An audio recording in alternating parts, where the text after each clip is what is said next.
Hi, True Avatars, and welcome to your weekly queer video game podcast. This is episode 41, and I am your host, Zoe Wild. I am a transgender and bisexual woman, and my pronouns are she, her.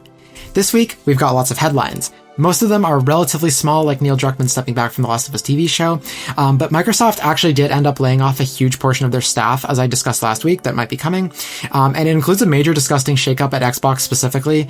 We're going to get into it later, but joining me for all of this today is Amy-Lynn. Amy-Lynn is a transgender lesbian, and her pronouns are she, her. Hi, Amy-Lynn. How are you?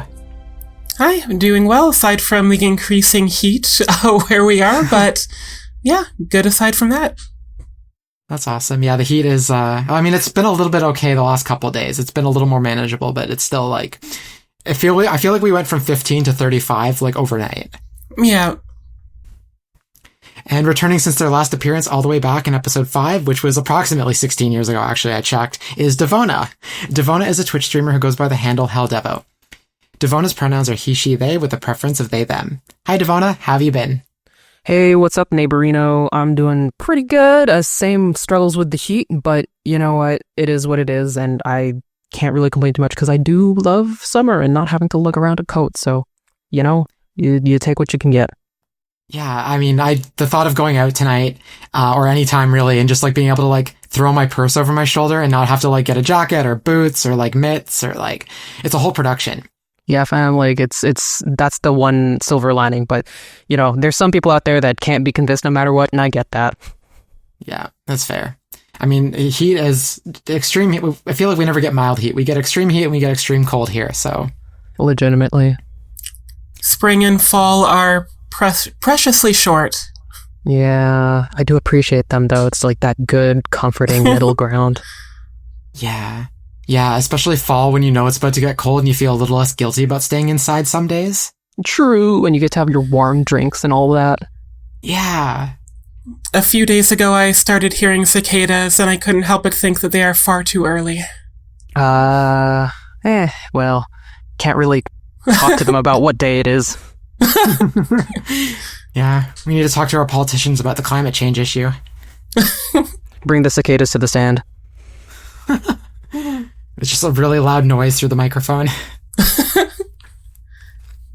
Okay, so after the news, it is finally time. Amy-Lynn and Devona are here because it's time for our big discussion on Deltarune. I think we discussed this back in episode 5. For chapters 3 and 4, we said when chapter 3 would come out, I'd have you both on, so we're finally here to talk about chapters 3 and 4 and the game in general. Chapter 5 isn't out until next year, so... That's true. Well, I know you've both been itching to talk about it, and you're going to be let loose in just a little bit after the news, so don't worry, that's coming. I'll pretty much just step back and let you both take the mic on that, because I have not played Deltarune, so... This is probably a good thing, because, like, I actually haven't seen Amy-Lynn since I finished Deltarune, so this will be our big catch-up about, like, what happened. Ooh, this is going to be juicy then, I'm excited. Yeah. Then with that said, though, I'll just say we'll keep spoilers light till maybe the last 5-10 minutes of the conversation. We can definitely talk spoilers. We'll just like flag them when they come up. And if they do come up during the discussion, we'll just try to flag them as well. And then, you know, people can skip ahead 10, 20, 30 seconds or whenever. Cause I know like it's hard to talk about a chapters 3 and 4 of a game without spoiling chapters 1 and 2, but, you know, we'll do our best. And if I'm completely off base and there's no way to talk about anything without talking about spoilers, let me know now, and then I'll just like tell everyone, like, don't tune in if you haven't played the chapters. I think there's probably a way to sort of talk about surface elements that don't really give anything away, and we'll try our best. Okay, well, we'll see how it goes. And yeah, like I said, for listeners, we'll flag anything that's a spoiler, so you know. And then at the end of the show, Devona has brought with them a Queer Game of the Week. So Queer Game of the Week is back. It won't be back again next week, and then maybe on the 21st it'll be back again. But Queer Game of the Week is finally here again after like a month of it not being around. So yay! For Game of the Month. Queer Game of the Month. Let's hope not, but maybe.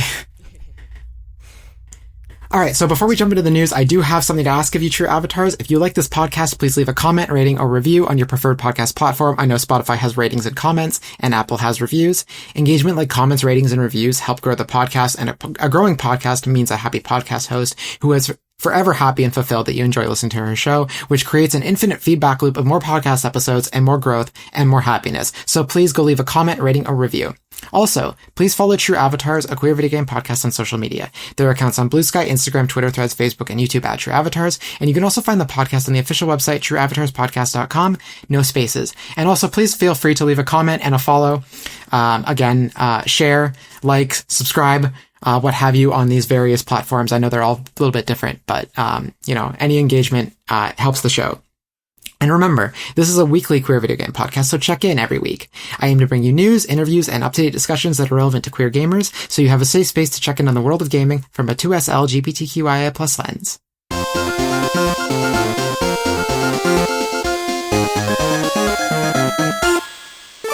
All right, shall we jump into the news? Oh, yep. Okay, so the first headline, Cyberpunk Edgerunners is renewed for Season 2, and I actually didn't have time to really write notes on this, so I'm just going to go through the article a little bit here and see what they did actually announce.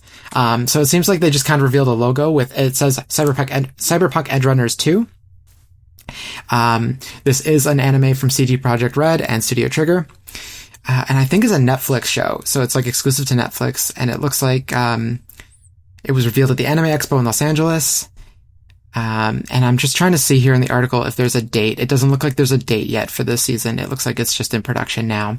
The last season was in 2022 though, so hopefully it's not too far out, because I know animation takes longer, but also we're getting to the point now where seasons between the gap between seasons is as long as the gap between like big budget movie sequels, and it's starting to drive me a bit wild waiting for shows, because then by the time the new season comes out, you've forgotten everything that's happened. I have seen the poster for season 2, and it does look compelling. I haven't seen season 1, but I am, the art style is really cool. And I kind of like, if the game looked like the anime, I would have bought a PS5 for it or whatever. Like, I do love, like, I like the aesthetic of Cyberpunk in general.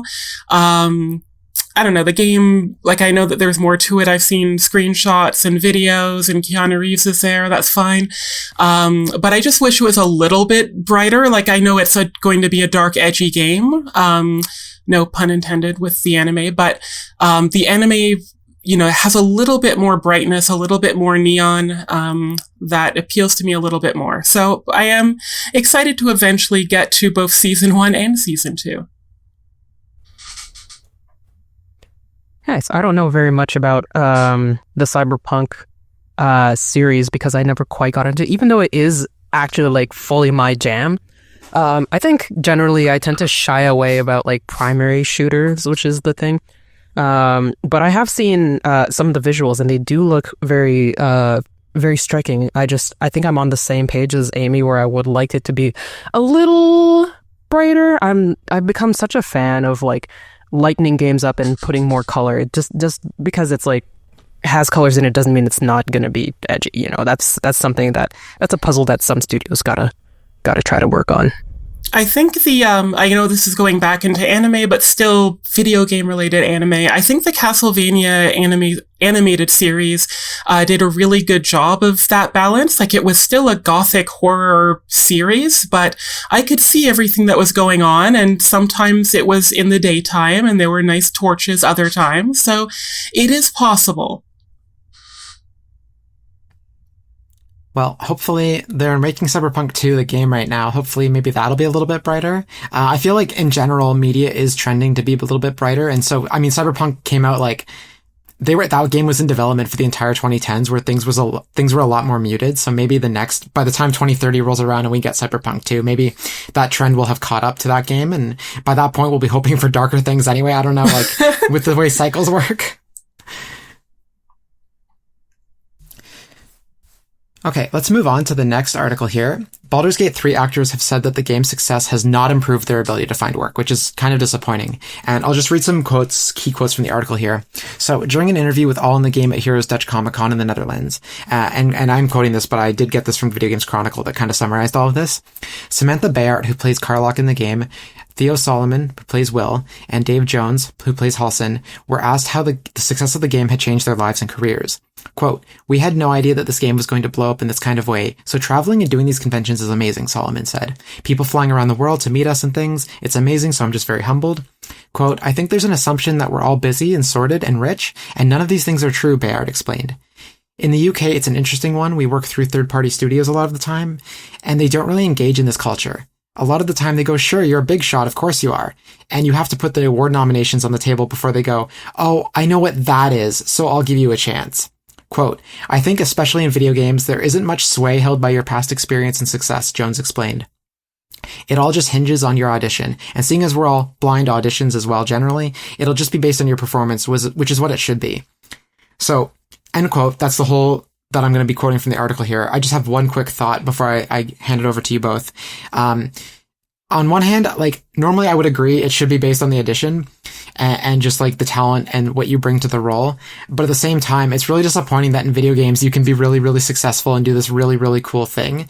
Like Robert Downey Jr. did one really good role for Iron Man and suddenly he was like a major celebrity again, for example, right? And he's like the go-to example of this, but like, it's kind of sad that in video games that can't happen.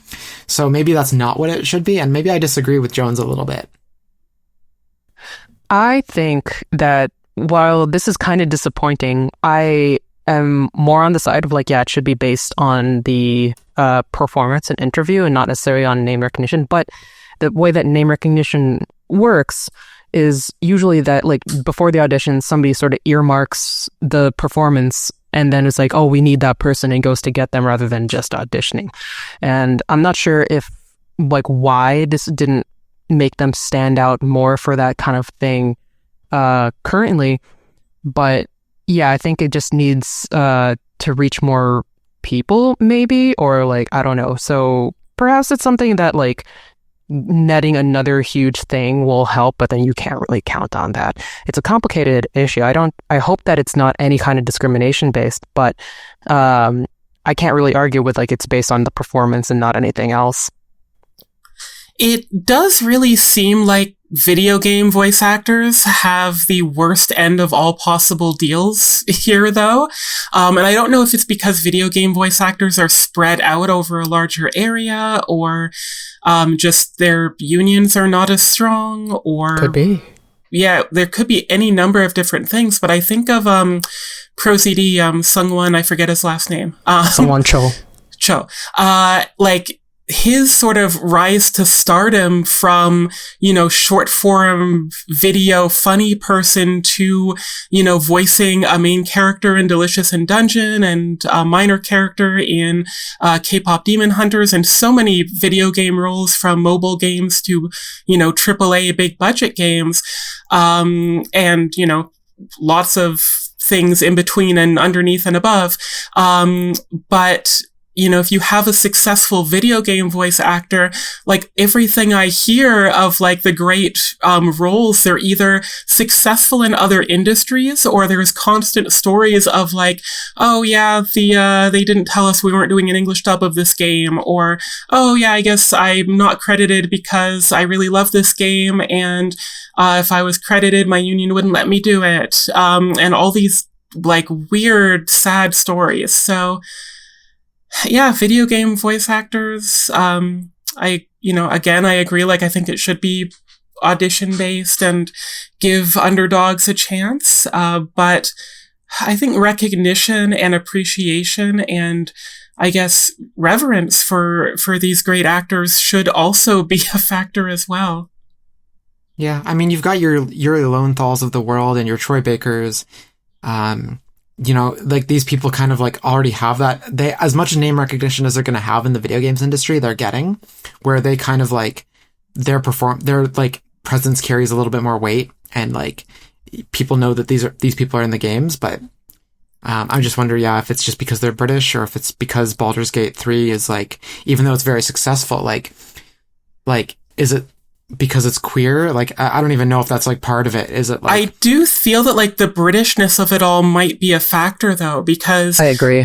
Like with Yuri Lowenthal and Troy Baker, like they have, anime and animation and other sort of geek media that they're also famous for.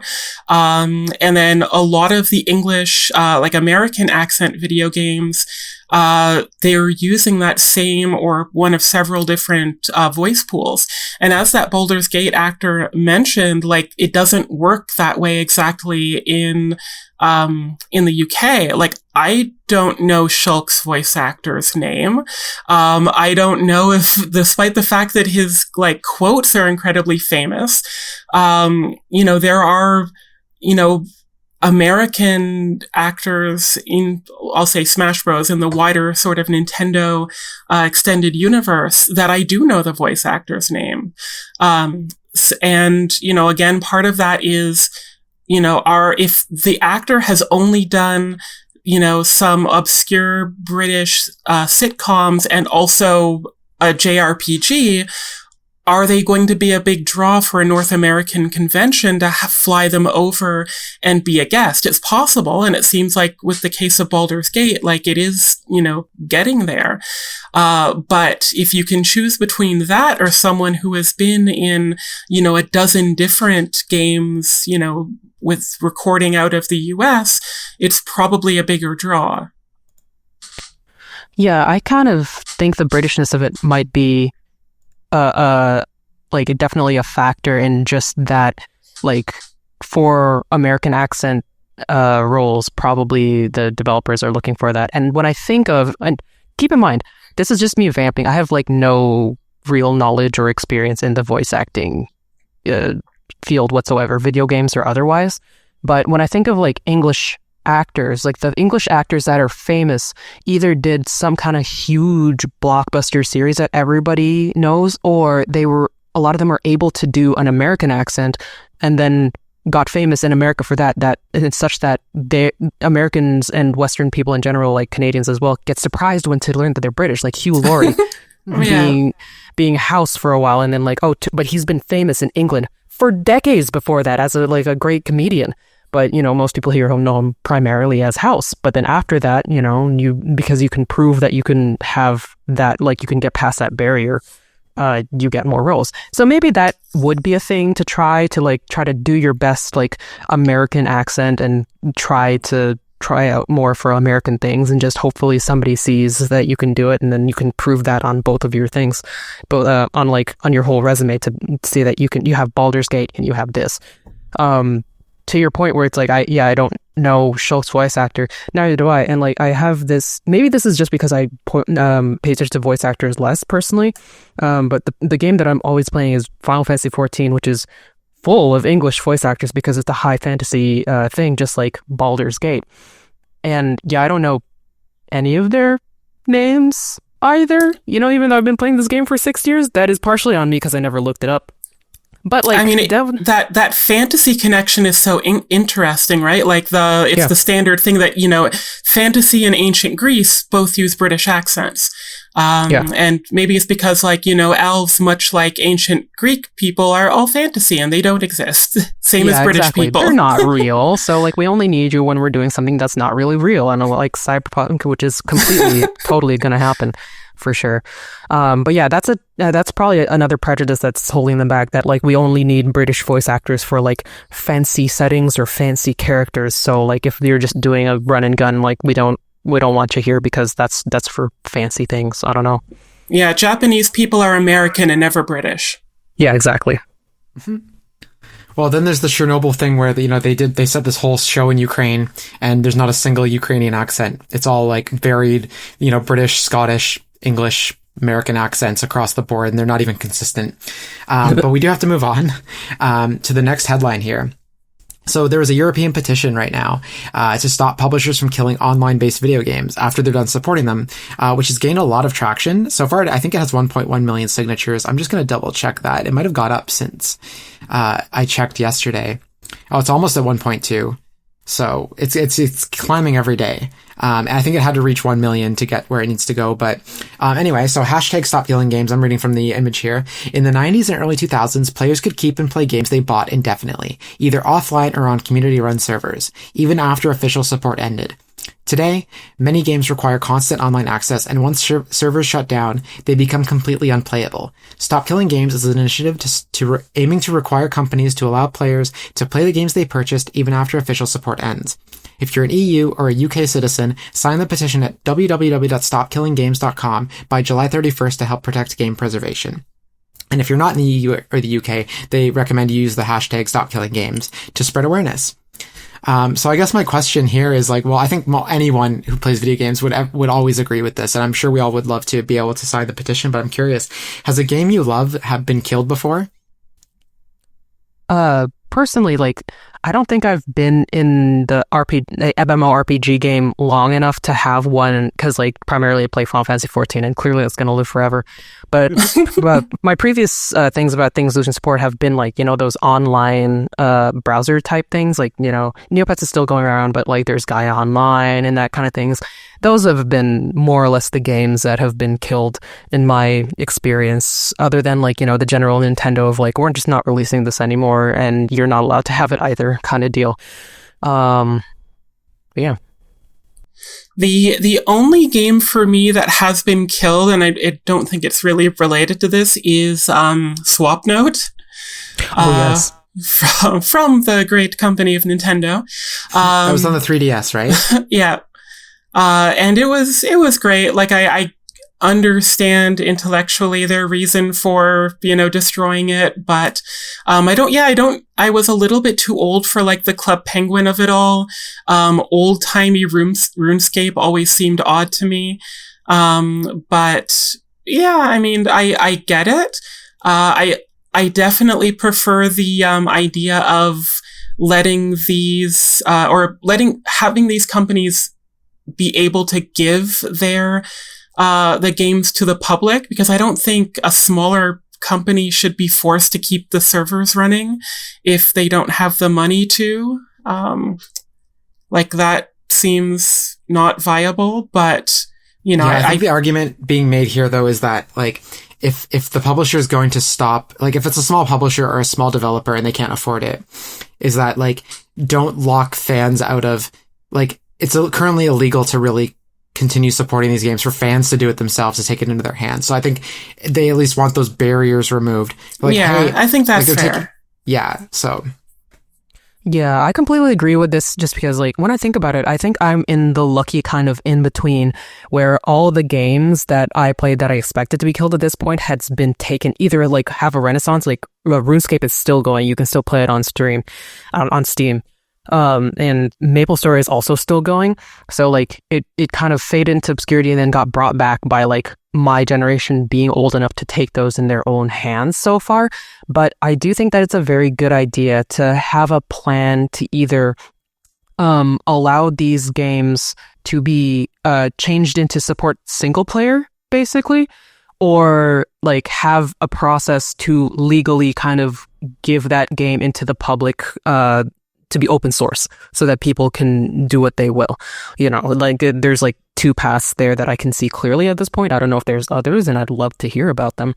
But I think I love the idea of, like, sort of giving them back to the freaks that normally upkeep forums and, like, really, really love to do this kind of thing, and then see where they go from there. I think that's, like, a love letter to the old internet that I wish would come back, because there are so many people that will just keep these things going for the love of the game, literally, and I think we should let people do that. But also, like, changing things to be more single player that don't necessarily need internet is an interesting idea as well. I don't think Final Fantasy 14, Final Fantasy 14 has been going for a long time, and if I mention it a lot, that's just because it's a game that I play, like, almost all the time. I'm very sorry, but it plays one game. It's been interesting where people say that it is a single-player game masquerading as an MMO, where there's a lot of ways you can just kind of play that on your own to do the story yourself. But there's also some, like, a decent amount of elements where you could play that with others. And I could totally see them just... They've managed to give you elements where the normal thing that needs other people is if you run a dungeon or a raid where you sign up for a queue, and then, like, random players that are also playing, it slowly waits for other people to add to your team, and then once it has enough people, you all run the dungeon together. But they've fairly recently added a feature called playing in trust, where they will spawn NPCs that you can just play with, which is very convenient if you're just trying to run the story. And they could do that probably for everything, and then just like have them pull the server support and just be like, you're just running trust all the time and you're playing the game. And yeah, the game would be strangely empty looking and very different in a lot of ways, but at least you'd be able to play it continually. And I think that's an idea to keep for when they decide to put that game away. Yeah, 100% agree. I'll just quickly mention that I think Square Enix did something similar. I don't know if they did it with Final Fantasy XI, but I know there's an offline version of Dragon Quest X, which was also an online game.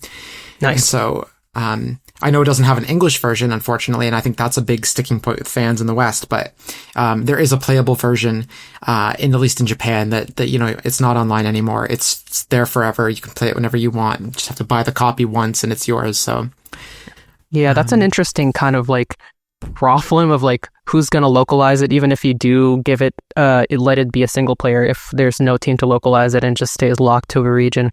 Like giving things up to be open source would solve that, because then people would do it. But if you don't want to do that and you just sort of release it in single player in your own country, then that's going to be a different fight. Yeah, sadly I think this is probably another can of worms, but so I'll just quickly say I feel like maybe AI translation is maybe going to be a feature we'll see in future consoles and future things in general, where humans are no longer doing translations or subtitles, captions, stuff like that. And the AI gets good enough to do it for us. And maybe, Mother 3 won't have to be translated by Nintendo, because Nintendo's Switch 3 or whatever is going to have a built-in AI translation feature where it just like automatically swaps all the text out with English or whatever language you want. And that would open up accessibility options. I'm not advocating for AI. In fact, we're going to shit on AI a little bit later, but, languages that will never get localization, like very obscure languages where, there's only a few people that speak it, but they want to play a game in that language. Using AI to do that might be a good way to like get things in more hands for more people. Again, things they might not have spent money on in the first place. But Nintendo would have to want to give it to the AI and do it, and not just hoard it for themselves. That's true. Nintendo might be the last holdout on AI, but I think eventually Nintendo will get there, especially as their old guard retires. But we do have to move on, because we have another queer adjacent headline here. And so Neil Druckmann, the director of The Last of Us Part 2, and Holly Gross will not be helping to write season 3 of The Last of Us TV show.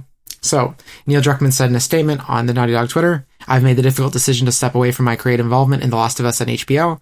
With work completed on season 2, and before any meaningful work starts on season 3, now is the right time for me to transition my complete focus to Naughty Dog and its future projects, including Intergalactic: The Heretic Prophet, as long as with his job as being in charge of the studio."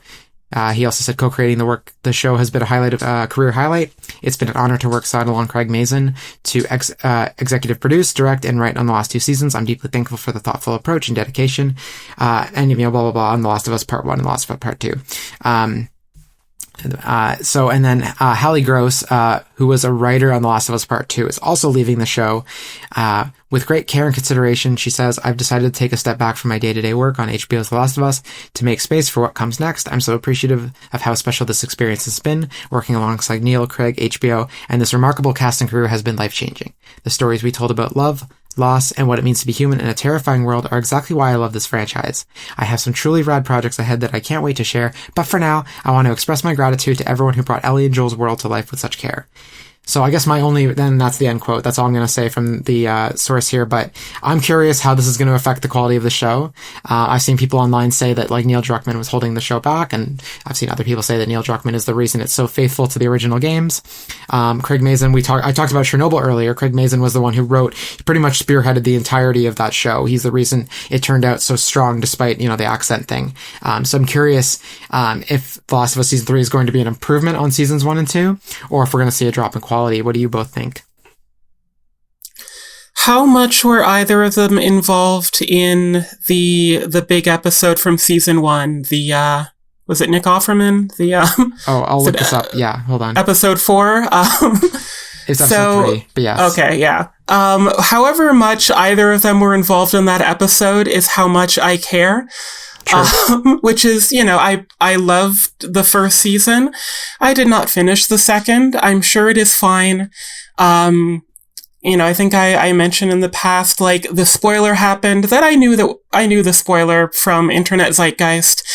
And despite knowing that it happened and despite sort of being excited for, the other events from the games, or from the game, I lost interest.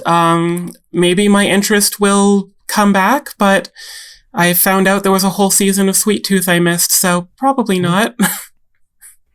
I didn't even know there was a Sweet Tooth show. Sorry, Devona, to cut you off. I just wanted to answer Amy-Lynn's question. Neil Druckmann and Craig Mazin both co-wrote that episode together, and someone else directed it entirely. Okay, yeah, so that's sad news then. Fair. And sorry, Devona, you go ahead. Oh yeah, I just had a comment, like, I didn't even know there was a Sweet Tooth show. That's one of the comments that I was like, I should probably read that, and I never got around to. But I also never really got into The Last of Us as a whole, so I can't say that I have much to say about it, but it does make sense that, like, the more that somebody's involved in a show, like, the more it's going to change when they stop writing the show. But it also is, like, whoever takes up the mantle in the next one, if they are very familiar with what the last person did, then they're probably going to know how to take it in the same direction that the last person also did. Or if somebody is like, I'm the captain now, and wants to completely change it up on their own, it's obviously going to be different. It really depends on a whole lot of things. I just hope that the decisions to change writers was not based on, like, any kind of negative drama or anything. It makes a lot of sense that one would want to take a break and do other things or focus on other things they have going on that they deem as more important. So, hopefully that's not the big issue there.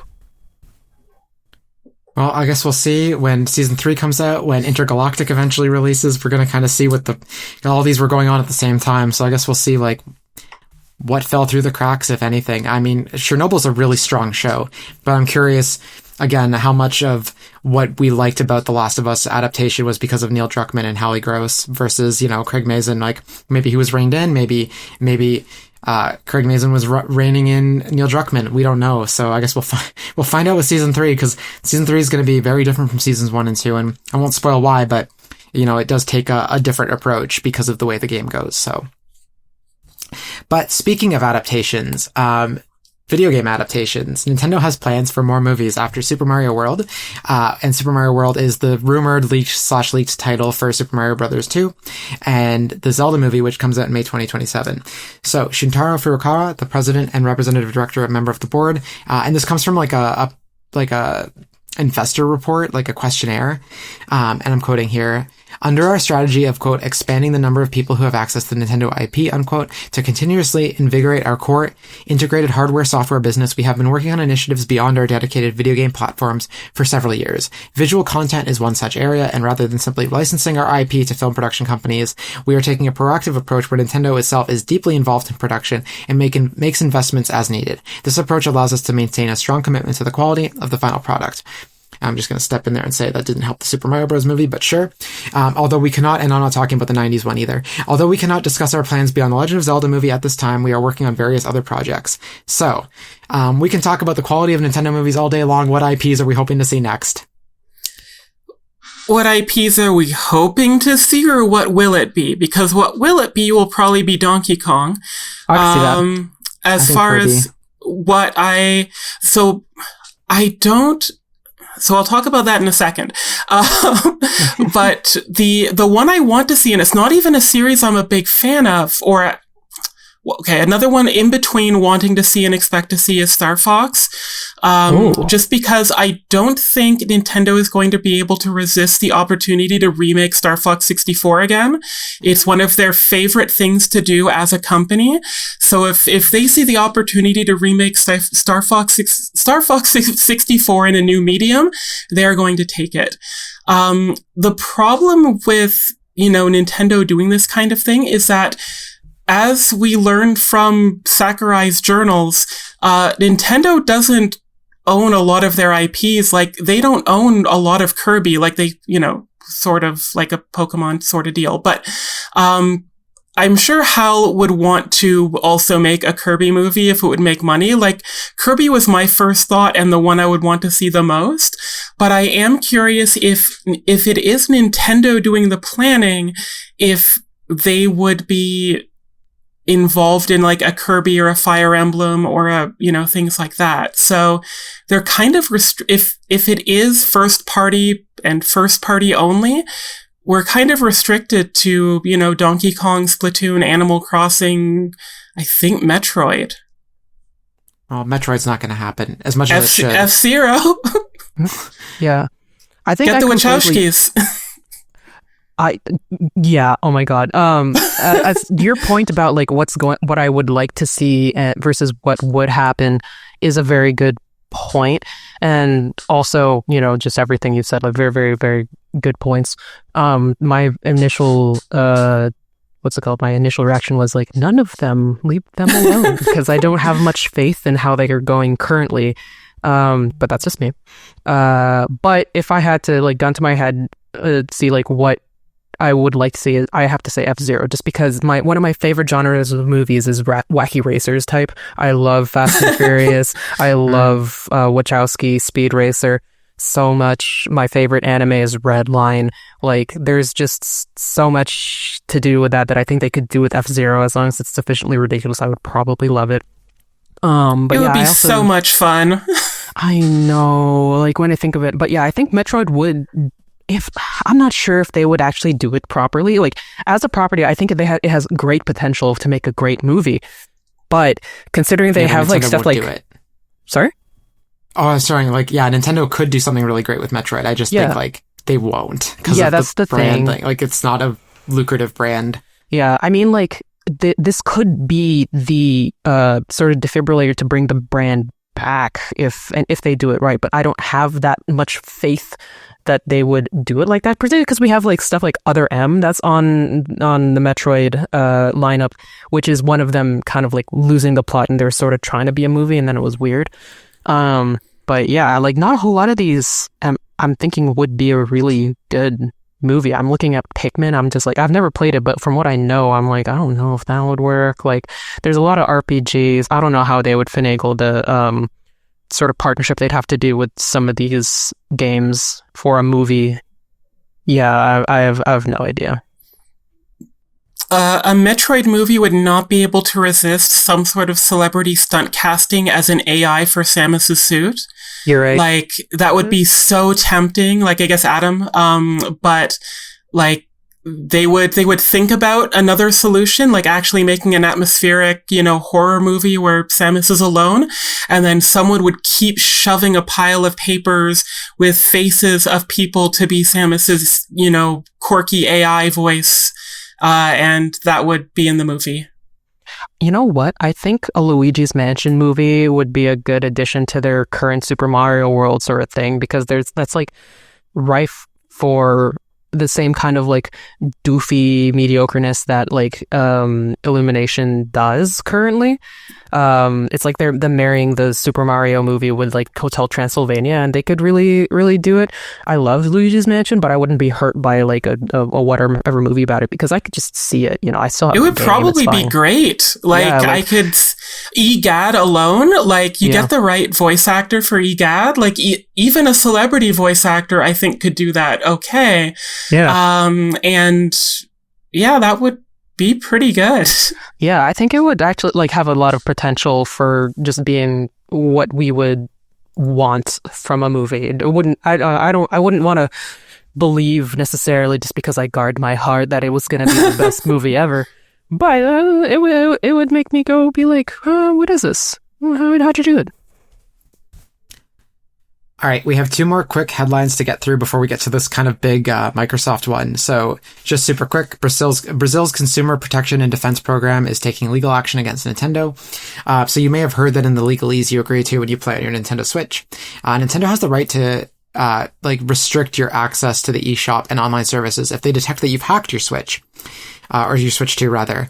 And so Brazil is fighting back. Procon SP, and I'm quoting from the article here, the Sao Paulo branch of Brazil's Consumer Protection and Defense Program has stated in a press release that it is challenging Nintendo's ability to brick Nintendo Switch 2 consoles when it wants, citing certain aspects of it, quote, abusive. Procon SP says that canceling subscriptions or services without explanation violates consumer protection rules in Brazil. I tend to agree. Does anyone have any quick thoughts on this? Quick thoughts is that I also agree, and also the whole thing about being able to break the console whenever just because of whatever is a big reason why I'm not getting the Switch 2. I think, ban people from the online service. I think that's fair, but bricking is quite a big leap too far. 100%. I have nothing else to say because you've already said it all. One more quick headline here. Helldivers 2 is coming to Xbox, and that's pretty much the whole news story. It's releasing on August 26th, which interestingly is the same day that Xbox is releasing their Xbox exclusive Gears of War Reloaded on PS5. So for anyone who doesn't know, Helldivers 2 is a PlayStation, or was a PlayStation 5 exclusive up until this announcement. And Helldivers 2 is going to have crossplay with all platforms when it releases. All right, let's jump over to this Microsoft story because it's kind of a big one, and shit just kept hitting the fan all week repeatedly. It was like Microsoft executives were just like, they had a big pile of crap and they just kept pulling balls of it out and throwing it at the fan, and it kept hitting like the entire gaming community. So, Microsoft has laid off around 9,100 people, including many at Xbox, and they've also canceled several in development projects, and like I said, the avalanche of bad news just keeps coming. So, quote, in a message sent to all staff, Microsoft's head of gaming, Phil Spencer, stated that the cuts were designed to, quote, end or decrease work in certain areas of the business and follow Microsoft's lead in removing layers of management to increase agility and effectiveness, unquote. A King division, which makes Candy Crush, is cutting 10% of its staff, or about 200 jobs.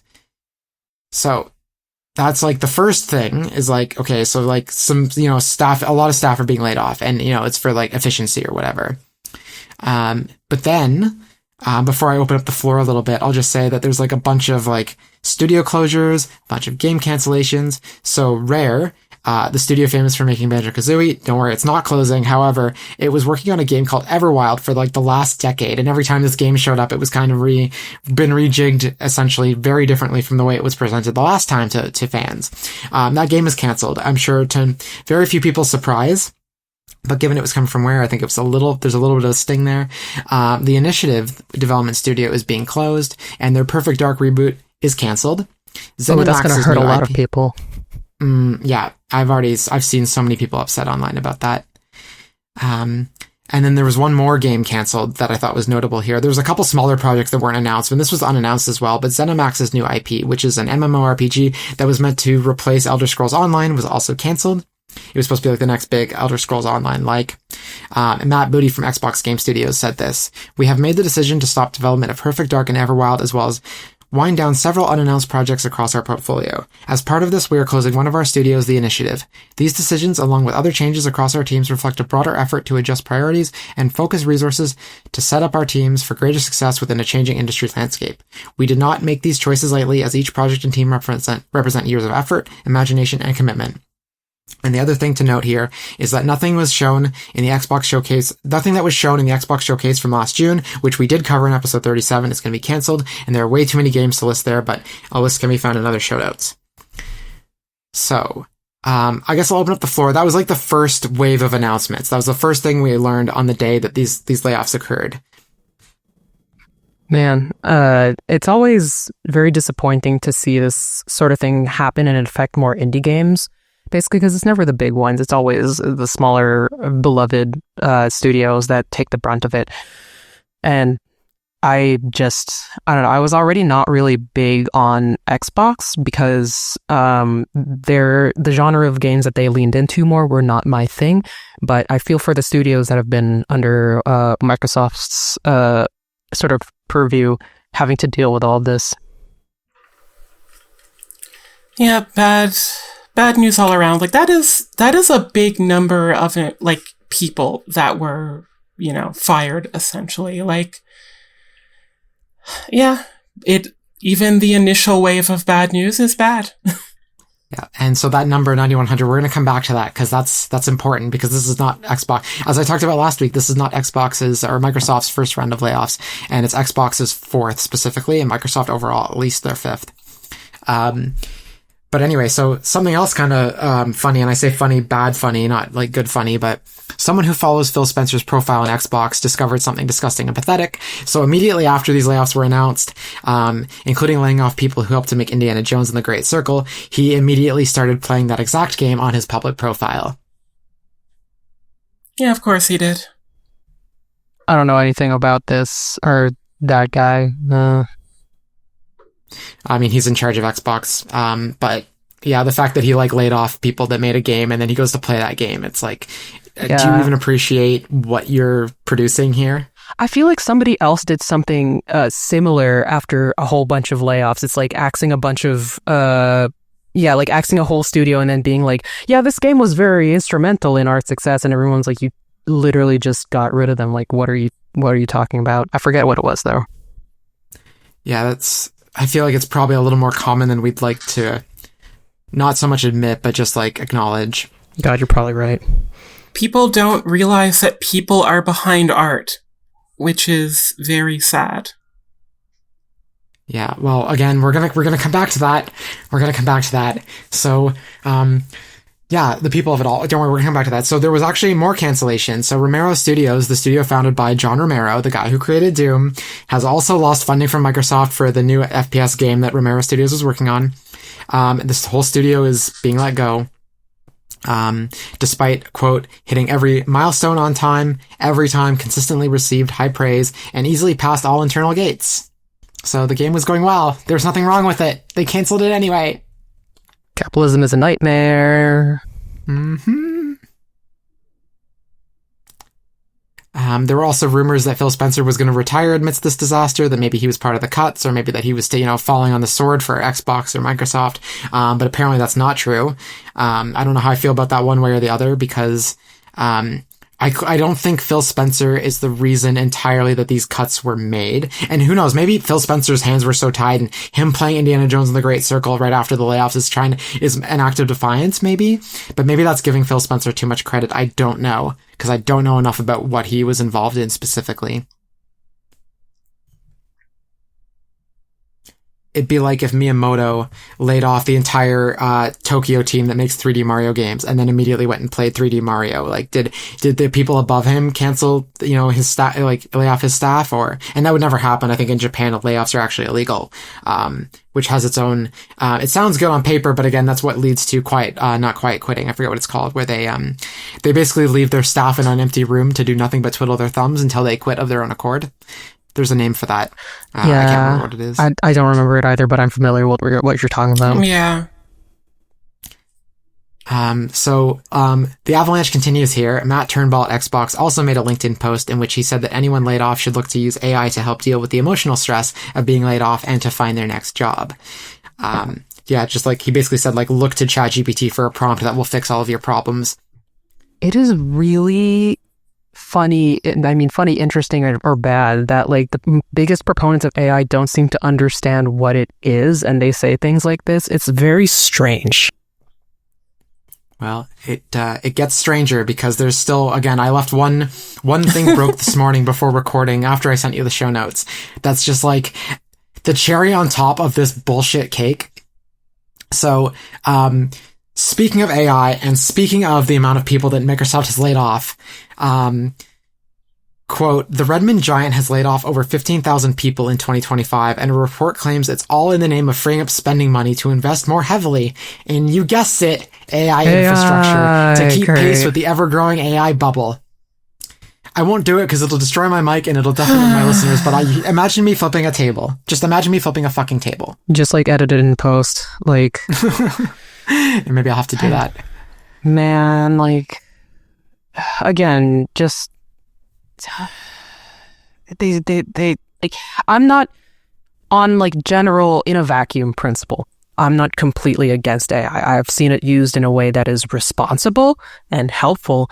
However, it seems that it's just being put everywhere and it's not understood as to what it's good for and what it does, and it's just a buzzword that people do, and it's like the ways it's being used is not only like completely mistaken in what AI is, but completely disrespectful to what people do and how people work and everything about like what humanity is or does. It's quite frustrating in general, because this is a tool that could be made properly and well and like responsibly, but often is not, and is often used irresponsibly and improperly, and now we have all these problems. But I guess that's not the first tool or revolutionary thing that humanity has done and done wrong, and I don't know, I just hope it won't hurt as many industries or people before it stops being like this huge fad that everyone's put into and becomes an actual good, useful tool. Like, even within the realm of game design, I think there are probably ethical uses for AI within that realm. Like, whether that is in, augmenting traditional AI systems, or, a lot of the, like, fix this coding error that I can't figure out. Like, if a more artistic person is, the head of a project and doesn't have that knowledge or, the money to afford that, like, I don't want to disrespect coders or things like that, but there is sort of, make a spreadsheet for me where, I'm still not thrilled about the environmental impacts of all these prompts, but, that feels, a lot more reasonable than make my game for me, or, do my voice acting for me, or design my character, or things like that. Like, it is, the bookkeeping or curing diseases is where AI should be used when it comes to these industries and existence in general. But all of these super companies just seem so like focused on, let's make sure everyone can use custom emojis forever, instead, which it's tiring. Like, I wish I was more angry, but I am just sad. It's unfortunate because, like, I think why, if you're like our age or anything, or depending on like, it's also your emotional profile, but being more sad and tired is just because this is the type shit they keep doing all the time. This is just another thing that they do the same way all of the time. It's like AI in of itself is new, but it's not a new way that they're misusing it. It's always this kind of thing, and which is exhausting because you're like, can't we learn a lesson for like once? Yeah, companies need to ask themselves, like, does the AI tool we're using remove the soul from this art? Or does it make a process that was removing the soul? Does it take a soulless process and make it efficient? Like, yeah, the spreadsheet thing I think is a good example versus, say, like creating a character, right? So, there are certain creative things too that I think, like I said, like where a human can do it and probably should do it, but then like things that they were never going to spend money on anyway. Like, for example, earlier I brought up like, translating a game into every language, that in theory you could do that and then have someone go through and maybe check it for like half the cost, right? And at least someone is still involved. But then there's like, and then the other option here is like creating NPCs that can respond to anything you say to them. And that's done with AI as well. But then of course, even if AI became immediately ethical, then there's still the environmental impact of it, which is not ethical at all. The amount of water AI uses is absurd. It's not good for the planet. So, yeah, and even I under first point of like removing the soul from things, I don't think it's necessarily like the wrong thing to make a soulless thing. However, you need to still elevate the stuff with soul. Like kind of like the metaphor I'm going to use is like people still love fast food, even though it's known to be shitty and not really good for you. But fast food nobody's saying fast food should supplant good cooking. Like, they have to be separate things. You have to know, like, yeah, maybe I can play the 3000th like Match 3 game that was made by AI because I just want to turn my brain off, sure. But you should never be like, yeah, they're like, why are people trying to handcraft? Like, no, you have to hold the work in proper regard. You have to understand what makes good art. And then, like, yeah, if you want garbage, know that it's garbage and be like, I'm fine with garbage, but not be like, this garbage is the new thing. Like, no, like have your things, like properly appreciate what effort is and what effort does and how it should be compensated.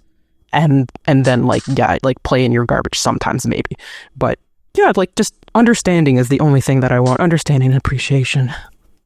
Yeah, and laying off 15,000 people to free up money to spend on AI, it's just kind of like, at the very, very least, out of all of this, I hope that Microsoft, their investment into AI actually does not so much, I don't know how to phrase this without sounding like a horrible person. I'm not saying I hope the AI does a better job than all those people, but like, I hope it at least fills the gap that removing these people left and like surpasses that gap. Because otherwise that it's all in vain. And I think that's even worse than like, not only did you lay off 15,000 people, but you dumped that money into something that didn't work out. And maybe it should fail, maybe it should fail. So, a big company like this, a big giant, like can maybe fall. Like Microsoft is almost too big to fail, but maybe it should to some degree. So it becomes an example, right? Yeah, I feel like that's with my my point before of like, can we learn a lesson at least once? I do. In my mind, there's only like what I would like to see is either like you learn your lesson and then we all learn from the downfall, or if you're gonna do this, at least get something good for us out of it. Like if they do this and they make a bunch of money and we learn nothing and we just have this shitty thing, that's the worst ending. Where like you did this, you hurt a bunch of people and you didn't. Nothing came of it and you didn't learn anything. That's like the worst ending, and I hope we don't get that. I don't know, the cynic in me says maybe that's what's going to happen. Many such cases, but also sometimes not, so we'll just see. Yeah, it's too early to tell. But AI is evolving so fast that we might have that answer sooner than we think, so... Anyway, that is all our headlines for this week. We're going to take a short break, and after this musical interlude, we'll be back to talk about Deltarune, chapters 1, 2, 3, and 4.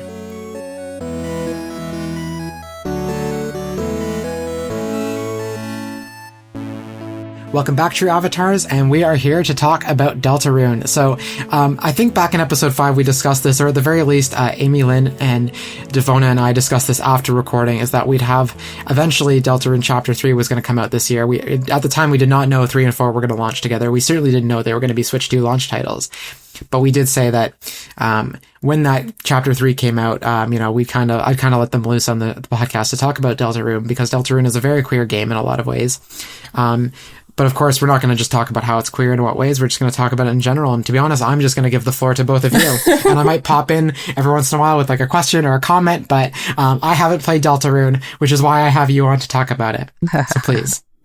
It makes sense.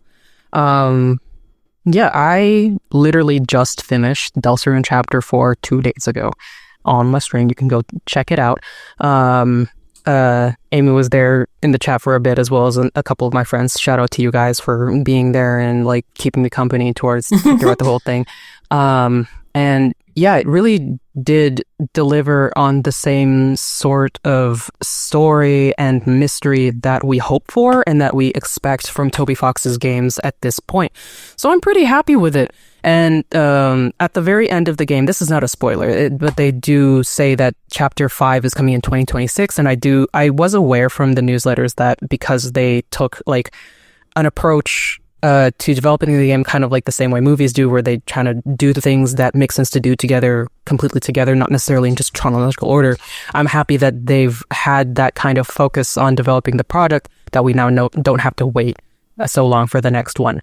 And I just appreciate the focus of the team in being able to do this and do things properly. Yeah, everything, like I'm sure I have criticisms about 3 and 4, but I don't have complaints, as it is. It was definitely what I was expecting, in some ways and completely unexpected in other ways, which is very Toby Fox and very in the spirit of something like, Earthbound or the other inspiration sources. one of the things that I was describing to my girlfriend just yesterday was that I really appreciate Deltarune's approach to mysteries compared to like the mascot horror sort of games, where I haven't played any of those games, but, you know, watching theory videos and playthroughs and things, like I'm talking about the Five Nights at Freddy's and Poppy Playtime, like a lot of those seem aggravating and like frustrating with how their secrets are revealed. Like it seems more, here's some lore, versus Deltarune seems, you know, here's some story, and it just so happens that there are some mysteries to the story. Do your best to figure it out or don't. There is a lot of great sort of flexibility there, which I do appreciate. And as always, the music was great. Yeah, of course. Like, I remember originally when I was telling my sibling to play Undertale, and they were just like, I assumed that I should be playing this with sound on the whole time because that's kind of what the guy's known for. And I was like, yes, what the hell? You were there in the Homestuck days. You know. But yeah, the music is amazing, as usual, the same kind of thing that I expect from him again. And yeah, in general, I kind of want to get into some of these questions that you put in the stream notes, though, because some of them are interesting to think about a little bit. Okay, well, here's a good prompt for you both then. So, the Chapter 2 was released for free back in 2021. Am I correct with the year on that? I'm going to assume you are, because I didn't keep track of that. I mean, it was a while ago. Yeah. So, but yeah, it was years ago, right? Like, it was a long wait for this. So, I know both chapters dropped at the same time, but like, was it worth the 4-year wait? I would say this is, yeah, the primary interesting thing that I want to say is for this, because like this, yeah, like I don't think I'm the right person to answer that because like, and this is I'm gonna go on a bit of a journey with this. Seeing this question made me think like, what is like it's partly with this and partly with the question like, if you didn't like Undertale, like is this something you'd like? But the kind of person that would really love Deltarune as it is currently is somebody that is around our age and also used to sporadic updates from media such as like early 2000s, early 2010s webcomics online. And that's probably not a coincidence considering that Toby Fox got started on Homestuck, which has the exact same strange update schedule that kind of comes with being a personal project and that sort of thing. So I did definitely grow up from teenage in this kind of era, and I'm very used to indie projects like this having a lot of updates and then nothing because something happened or whatever, and on and off and whatever. And like that also adds to part of the experience where in between these chapters or updates and hiatuses, that's when the fandom has their theory crafting and they're like, you know, they're sort of boiling over about the details, trying to cook into their own thing, which can be good, like good or bad. Like in general, it's an important part of any kind of thing. It's the community, but like sometimes there's good things where you get to have cool predictions and you get cool art out of it, and there's the bad things where people start fights based on like headcanons and ideas that were completely fabricated in the gap, so they have no basis in reality or don't matter. But like the kind of person that this game is really good to would think that's fine, being just like, oh no, I'm used to waiting this kind of thing, this kind of gap for this kind of thing all the time because that's what I've always done. And I'm very interested in hearing this from a perspective of anyone who is not used to that whatsoever, who is just like from this current like binge watching era where like a lot of seasons of things are well managed and well released, because I feel like it would be a very different experience. And like there is an aspect of patience to it, but there's a certain point where there's a question like, how long is it like unreasonable to wait for something? You know, I want to say that you should always be grateful for what you get from an artist, because especially an indie one, because that's their work, it's their idea to work for. But it's also understandable that like one would lose interest in a big gap like that. So it kind of is what it is for that. But for me, I think it was fairly worth it still. Like it still delivered on what I wanted and what I expected. So I think it's fine. And also, like, I expected to pay for chapter 2, and then suddenly that was free. So for me, I've still got a great deal. I was like, yeah, I was supposed to pay for this a while ago, and the fact that I pay for it now is just like, that's what I thought was gonna happen.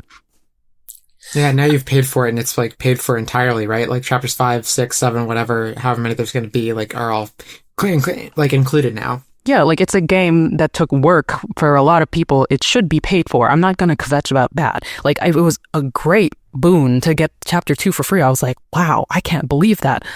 But yeah, like I'm not going to complain about paying for it now. It deserves to be paid for, and the price it's a game price. It's not like it came out and it was like $90 like a AAA thing. You know, I'm not saying that it wouldn't deserve that thing necessarily. That's a completely different consideration that I haven't made. But yeah, like the price that I saw, I wasn't like, what the heck? I was like, yeah, all right. I do feel that free is an amazing bargain for chapter 2, and like $25 Canadian is an excellent price for chapters 1 to 4. It was a good, I think, time and period in the game story to charge for it. Like, I do feel that having 1 to 4 as one package is pretty good value for the amount of time and potential replayability that you get, and the music and the effort and everything that's there. Like, it's like, that's amazing. Completely agree. Yeah, and like, as far as, you know, the weighting, I think, you know, I would have maybe preferred 3 and 4 to be separated, if only to get more Deltarune content out of it. But the way 3 and 4 are paced are a little bit odd. So it kind of also feels right for 3 and 4 to be released at the same time. They do seem to be staggering the merch, which is interesting and kind of unrelated to the game itself. But, you know, as long as the email newsletter comes back, I think that, you know, the casual fan or the semi-casual fan will be fairly satiated. Yeah, that's an interesting point about the pacing of it. And I'm going to try to talk about it without getting into spoilers per se. But yeah, I did see a post considering about like how the pacing of releasing the story and changing how things are was sort of saw about an importance in the way that was released. So basically, Deltarune's chapter 1 and 2 followed a very similar sort of like format, where things were like the way fights were made and like the way enemies were encountered and things were developed a bit. Like, obviously 2 being like further up had a bit more developments in it, especially with like alternate routes, which people have talked about. But 3 and 4 seem to be breaking that format in their own ways, and I think that's why it was probably a good idea to release them together, because then you kind of see that we're doing something else kind of now. Not completely else. There are still a lot of beats that are kept the same, but like the things that you expected from 1 or 2 because of the pattern they set are not necessarily going to be gospel from here on, and that makes kind of anticipation a bit better in a way. And I'm not sure if they would have been able to communicate that as well if they separated 3 and 4. We certainly would have gotten a bit more, we would have gotten fed regularly if they had. But I think releasing them together and then having the next one be next year was fine. I feel like if the next one was going to be in another 3 years, I think they probably should have separated them too. But like the fact that the next one they're probably going to release year after year is probably like, it's fine with me because of that. Yeah, and I'm sure we'll get into this when we decide to release the floodgates on spoilers, but like the format of chapter 3 was a surprise. Yes. Like it did sort of shock me, I guess, in a good way, or it surprised me. And the idea of like the other chapters being different, or doing something creative with the format change, at least one out of the remaining chapters, is kind of exciting to think about. But I would also be fine if it was a little bit more of like a traditional experience like chapter 2 was. Like comparatively, chapter 2 is, you know, very much, in that kind of, Undertale or Earthbound, flow of gameplay, versus 3 and 4 do feel quite different. And I think it is important that they try to make it different, because like it's true that most fans, a lot of people in general, not just fans, like consistency. And I can see a lot of complaining about the fact that things would change. But like in order to establish itself as its own game, it's important to do these things. However, that's also interesting about I really wonder what it's going to be like. Because Zoe, you're planning to play it when it's completed. Is that correct? Or are you just not really going to go for it at all? Well, I was going to ask you both now that I have someone to talk to who, and this was actually my next prompt was, because first off, I have talked about this before, but I wasn't really into Undertale. I went into it knowing very little about it, except that it was very popular and had very good music. But as the story was progressing, I thought it was going in a completely different direction. So when my expectations weren't met, I found it to be disappointing. Having thought about it since then, I think if I went back into it, I would enjoy it more, especially knowing that you can play the game, because I first tried to play the game as a pacifist, but I guess I wasn't making the right choices. So I ended up just and I got impatient at times too. So I was like, okay, I'm just going to eliminate this enemy. But I didn't know there was a way to convince every single enemy that you could. And then eventually you got to a point in the first area where it was oh, you've run out of enemies to kill here. And I was like, oh, I'm a horrible person. But anyway, so I wasn't into Undertale the first time I played it. But I do enjoy JRPGs. So I guess I'm curious. I have two questions. Will I like Deltarune if I didn't like what I liked about Undertale, or what I didn't like about Undertale? But also, should I jump into these first 4 chapters now and then play these games as they release, probably hopefully annually, these chapters? Or should I wait till all 7 chapters are out at this point, whether I like it or not? I think for this, I'm going to answer the second question first, because I think I can do it much more succinctly. Whether or not you jump in now or later, it just depends on what you prefer as consumption of media. Because it's similar to any kind of long form media, say One Piece is the biggest one, but anything that is huge and people are talking about now. If you're the kind of person that would get annoyed or really forget, or you're pretty sure you're going to drop it if it takes too long in the future, because they say it's going to release next year, and we hope that it releases every year from here on in, but we don't know that. We're not sure what's going to happen. Anything could happen. And if you think about that and you're well, I want to get in on the ground floor so I can be with the people that are discussing what could happen and thinking, theory crafting and all of this, then yeah, you should get in now, because that's how you get into the experience. But if you're not really going to do that and you kind of want to see the whole piece of, as it is now, as it is as a whole, then yeah, you should probably wait, because those are going to be 2 different experiences. And I'm very interested in hearing the experience of somebody who does the second, because I'm already in it. I'm gonna keep going, because I'm a hungry belly when it comes to lore. That I want to see what it is. I want to see what it is now, and the sort of anticipation about what's going to happen next is part of the sweet suffering of it all. But yeah, you just have to think about what you want from a story that is lore heavy and mystery heavy, and what you want to interact with the real world how you want to interact with the real world in that way. So yeah, that's just something to consider for that. But I saw this question: if I didn't like Undertale but enjoyed JRPGs, would you get into this?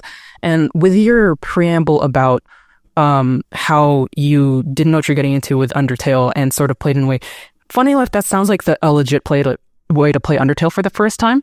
But it's true, if you did not have the mind to stick with it and you were just what's this? Let me try it. I could very much understand how one would get frustrated with it, not knowing the quote proper way to play it. It's a very strange game that I do love heavily, that in order to get a lot for it, there's a specific way you got to do things, and I feel that would turn a lot of people off, where it's oh no, you did this, because your first run, I think you did it absolutely properly, because I think it's made so that a first run you just kind of tool around and figure it out and then do things, because that's kind of what the sort of underlying theme and look of the game is, or underlying view of the game is supposed to look at, be a player trying different things, experimenting with the game. It's sort of a meta theme of Undertale and Deltarune.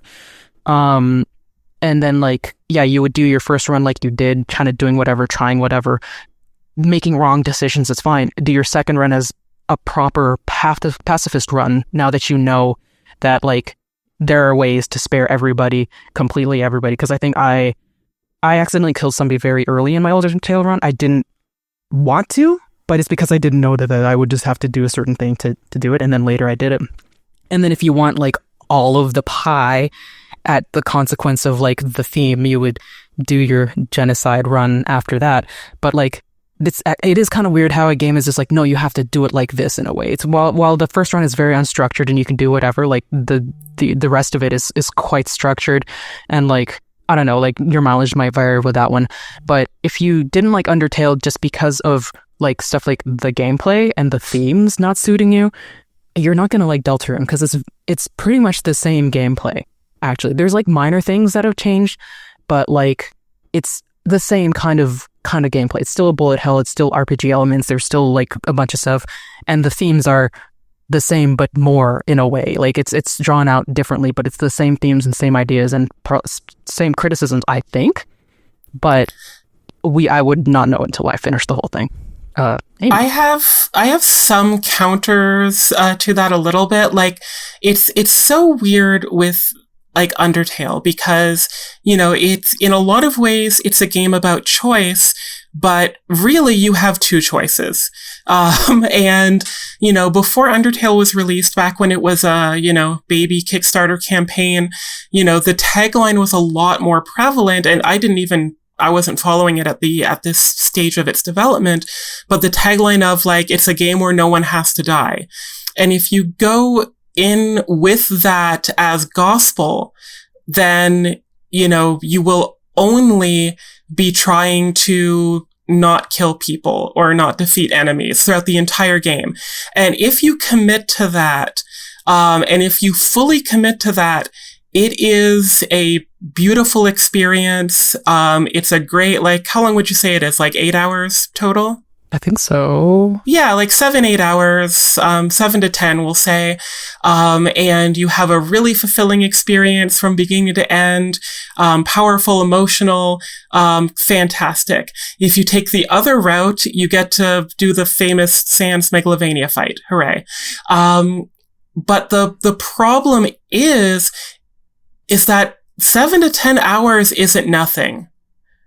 Right? Like, as much as I love the game, and I loved Undertale, if I figured out that I accidentally, you know, killed a character in the first hour of the game, and I kept saving as normal, and when I got to the end, I found out that the only way to get to that powerful emotional climax of the ending was to completely replay 7 to 10 hours of my time, I would probably not be enthusiastic to play it. When I got to the end of like what's called the neutral route, I had heard that, oh yeah, you have to go back and play it all again to make sure to get the true pacifist route. That's not really true, as long as you do completely play it in the pacifist route. You have to replay a little bit, but it's not the full game. And that, you know, that's part of the reason why I loved Undertale so much. I think what Devona was saying about like the themes is very correct. But Deltarune is a little bit more forgiving when it comes to that. And this actually even plays into the themes that Deltarune is exploring.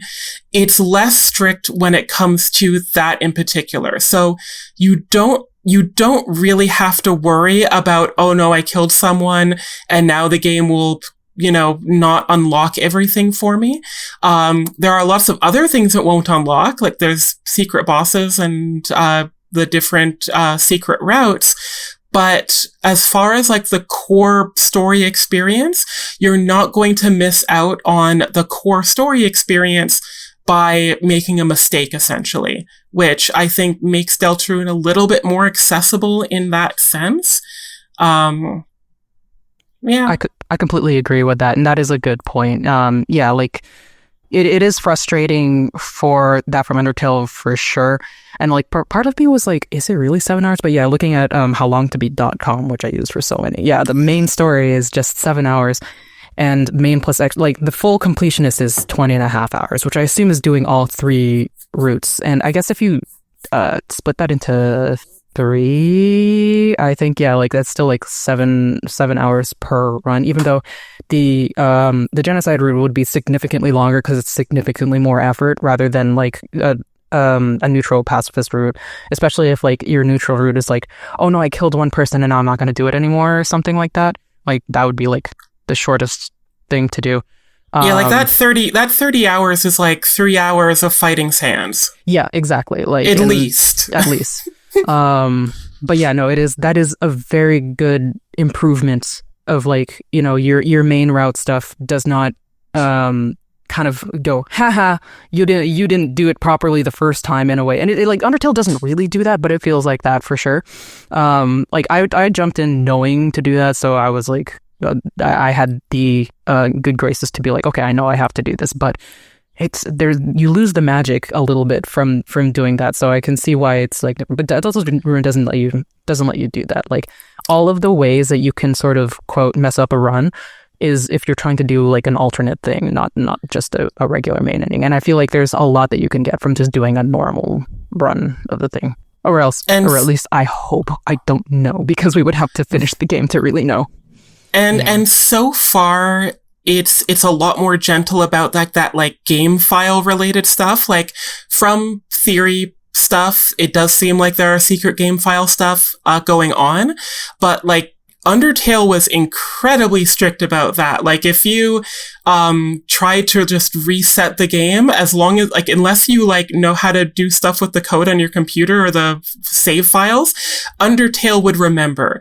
I think because Deltarune from its inception has been a game that's being released over longer periods of time, and I think the team, Toby Fox most of all, knows that people are going to be playing on different computers and different consoles.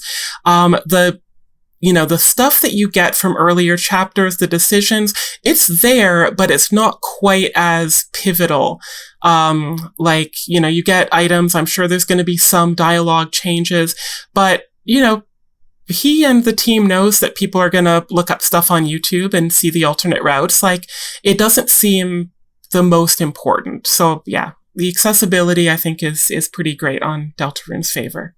Yeah, that is huge. Like, I personally loved that about Undertale because I think that kind of spooky shit is, like, great. But yeah, it doesn't make it conducive to a long release game because, yeah, like, I played the original Chapter 1 Deltarune on that thing where you just download off the site, and then the installation thing says, like, you will accept anything you do from now on, and you're just like, ew. But, like, yeah, at this point, I'm playing it on Steam, so you don't get any of that. And, like, if there was something for me to lose from not being on that original download, I'd be heartbroken because I don't know how to get that now. And, like, I would have to carry that over, like, 2 computers that I had and, like, how many years it's been. So I'm very glad that they did this. Even though it loses, like, some of that good spook that I love, like, it's not practical. So I appreciate all that insight. I think I've decided that I'm still going to wait till it's all done and maybe like just get some basic feedback maybe from both of you when it is all released. But I think I am leaning towards probably playing it. In fact, if anything, this has convinced me maybe I want to play it a little bit sooner, but then I remember that, yeah, I don't want to wait like a year or more between chapters. And you're right. We don't know if, you know, my theory is that like, yeah, next year we'll get chapter 5. The year after that we'll get chapter 6. And then but like, we don't know. So I think waiting till it's all released, and plus then that'll be a unique experience that a lot of people won't have had, at least right off the bat. So, however, I do want to open it up to spoilers now. Spoiler time! I'll just say before we jump into any spoiler stuff, that if you don't want to hear spoilers and you want to come back later and listen to this, that's fine. But if you want to hear the end of the show for Queer Game of the Week, I will timestamp that down in the show notes, down in the description. So you just have to go down there, click the time code, and you'll jump straight to Queer Game of the Week, and you'll miss all these spoilers, and you won't have to worry about being spoiled. So, let's talk spoilers. I mean, you go first. I'd be talking too much. Time! Yeah! So much regarding spoilers. Like, I think I mentioned to you that when I booted up Chapter 3 and was playing it, I thought that I had accidentally started Chapter 4. Just with a lot of, like, Tenna's dialogue. it referenced stuff that like could have happened in chapter 2 in sort of background conversations. But I just did not connect it. So in general, like the sort of spoiler thing I vaguely hinted at earlier, chapter 3's format is quite different, from chapters 1 and 2, just in the sense that you're playing a game within a game for large chunks of your hours of gameplay, which there's actually a point where you're playing a game within a game within a game. Which is fun. And I love the kind of Game Boy Color Zelda type music while you're playing the game. It's a fun way to interact. They have the Mystery Science Theater heads at the front of the screen, making commentary on what's happening. The controls get messed up with, like people switch the controllers of the console in the main room, that you're playing. There's so many fun things they do with this. And with chapter 3 in general, there's little quiz shows. All the mini bosses are mini games. There's so much I loved about chapter 3. Like the fact that you get like a Guitar Freak's, boss essentially is like, that was my only S in my entire run. Like I was so pumped up. I was so excited. It's like the second Undertale Deltarune song with official lyrics, which is exciting. Mm-hmm. So much, even just in chapter 3, that I am excited and love. And it's not even like the big hype story chapter. Yeah, which I think is like great for how they released it, which is part of like why before I said that it was probably like, considering the way it went, it was good that they released it together, because chapter 4 feeds that kind of like lore need a little bit more than chapter 3 does, even though chapter 3 does have its bits like that. It's fascinating that there seems to be this type of guy that the internet has made happen in forms of creators, which you find in a lot of the big names on internet indie media, or like, I don't know if I can call them all indie at this point. No, none of them are AAA of any kind of their thing, but just it's a kind of nostalgia based media. And I'm not sure if, I don't know enough about media studies to say that like all art has kind of been like that for a long time, but I think like Toby Fox making these games and Andrew Hudson making Homestuck, and then stuff like My Brother and Me and Neil Cicierega as a whole. Like it's this kind of guy from America that really loved all the movies and the things that he consumed as a kid, and then like all the art that they make from now on is always kind of in reference to that a little bit. Homestar Runner is like this as well, where everything's a sort of like, remember this in a way, which like there's probably an argument you can make for being like, quit doing that so much, but like we are sort of our pasts, so it's kind of, you can't really expect that to not happen completely. There's never a completely original thought. Yeah, but all of the properties and people that you mentioned are elevating it in a different and unique way. Like even like with Toby Fox and Undertale Deltarune, there's Earthbound DNA, but as seen in this game, there is Zelda DNA, there's Guitar Freak's DNA, there's Game & Watch DNA, there's so much going on, and even like, Homestar Runner, so much, detached from the inspirations it made, and even properties that are more explicit, like I saw the TV Glow, some people see the, fiction within that fiction as like, oh, cool, it's Buffy the Vampire Slayer. But when I was watching it, I mostly connected with the Pete and Pete reference. And I think that games like this will do the same thing. Like there are probably a lot of people who love Undertale and Deltarune that have never played Earthbound, and never will. But it's still effective, and maybe it hits on different parts of nostalgia. Like there's a reason why, Woody theory became a thing in the Deltarune community. It's because it was possible. It was unlikely due to Disney, but it wasn't impossible, which is, a big part of the fun of this series. Yeah, like it's that like, even though, yeah, it's a big, there's a lot of big references to the previous thing, like the people that don't necessarily know it won't really necessarily miss all the things. Like those references are great for people like us because we're like, oh shit, yeah, like that's the thing that I liked, and like it didn't make sense for this. Like some memes that were referenced. I know that there was like a recent thing where their rules card takes his like chef hat off and reverses the respect meme that's around.